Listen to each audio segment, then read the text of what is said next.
we had really positive response across the country, really, more so than we ever actually anticipated, to tell you the truth, in such a short period of time. We've only been doing this, or trying to get it going for a couple of months now. And the idea is, I know there are a lot of questions about this. Why are we doing it? Why is it important? And the why is, really boils down to, are we going to be a unified profession nationally in our approach and have the impact that we should have? And if we are, is everybody going to participate in that?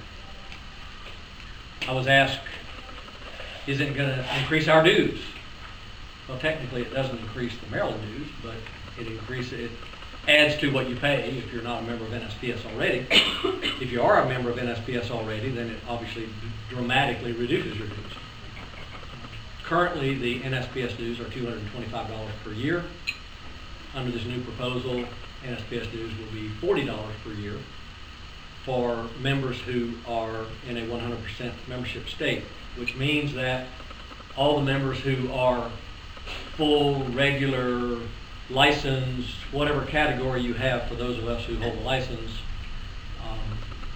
100% of those members are required to be members in the NSPS program in order for the state and those members to get the discounted rate at $40.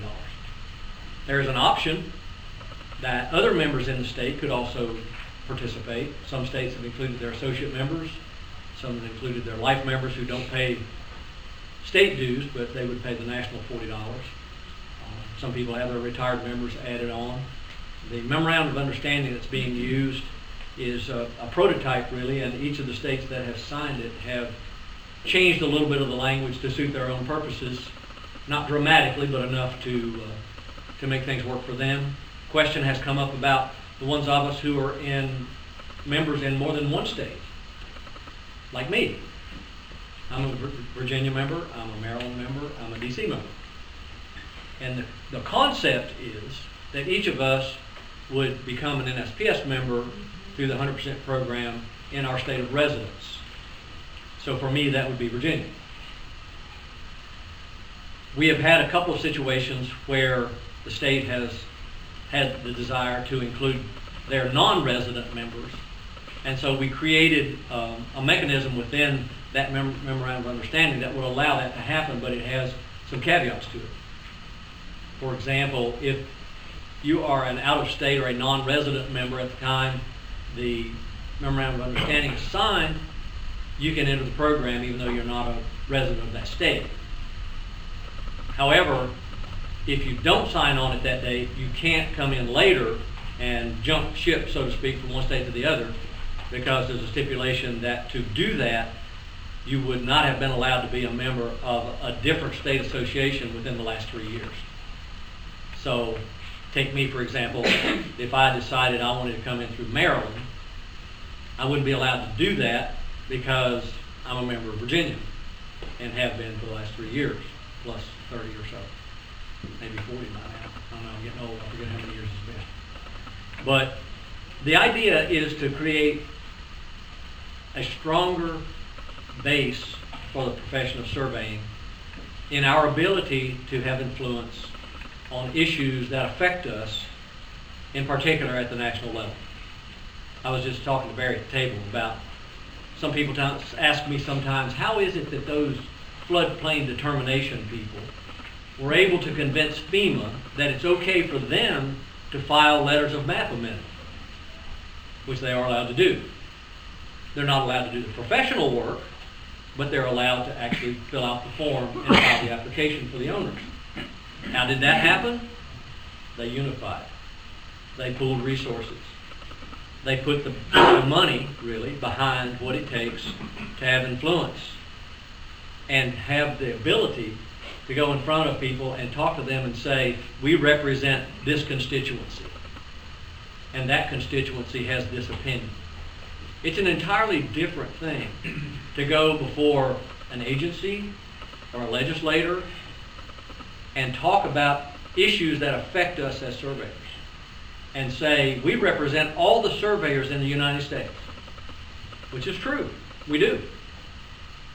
But that's a different story when they ask how many members we have. because they're interested in who in their state, in their district, is going to be affected by this, just like it is at the state level. So when we're able to say we're backed up by whatever the number is these days, and there are all kinds of estimates about how many surveyors there are in the country, if we look at what the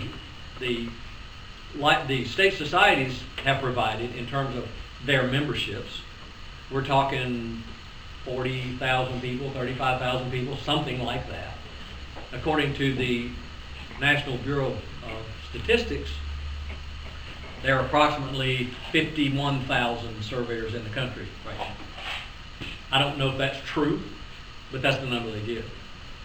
So when we look at our state society memberships, we don't capture everybody either. But the idea is to try to create a mechanism where we can have unity and do it at an affordable price. Again, I've been asked many, many times, why would I do this as a Virginia member? Well, because I believe in my state society. I've been a member of it a really long time.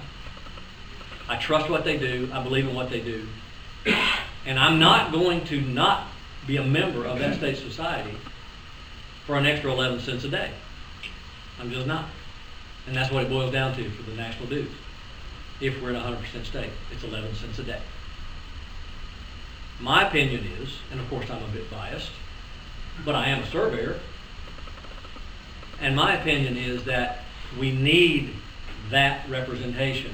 We need that strength. We need that unity to demonstrate that we are viable. How long do you think you're going to be able to keep doing what you're doing? Anybody have an idea? Now, I'm not talking about how old we are. We all know that we're ancient. But there's another generation coming along behind us. How long are they going to be able to do all the things that we've been able to do as a licensed professional surveyor? Are there any encroachments at all into what we do? Sure. Are there going to be more with technology increasing? Who do you think makes those decisions? Who makes the decisions about who gets to do what? Is it your licensing board? Maybe. But there's influence all up and down the chain. I see it all the time. We're involved in a group called the Coalition of Geospatial Organizations. We were very deft in being able to name that COGO. Nobody else knew what it meant, so we thought it'd be a cool acronym. But that organization has about 12 members, all of which are somewhere in the geospatial realm. You would not believe some of the things I hear out of that group about who ought to be able to do what. And many of those organizations have really close ties to state government, to federal government, to the people who are going to make decisions about what happens in the future. Who's standing on the wall for us? Who's doing that? We are. We're there. We have the conversations. We help direct the discussion and help people understand how important it is about what we do. If we're not there, I don't know who's going to talk for us. Somebody needs to do it. Your national organization needs to do it. And being at the crossroads where we stand today, if it's not worth it to us to spend a few cents a day to make sure that our voice continues to be there and be strong, then we've made the decision about whether it's important to us, in my mind.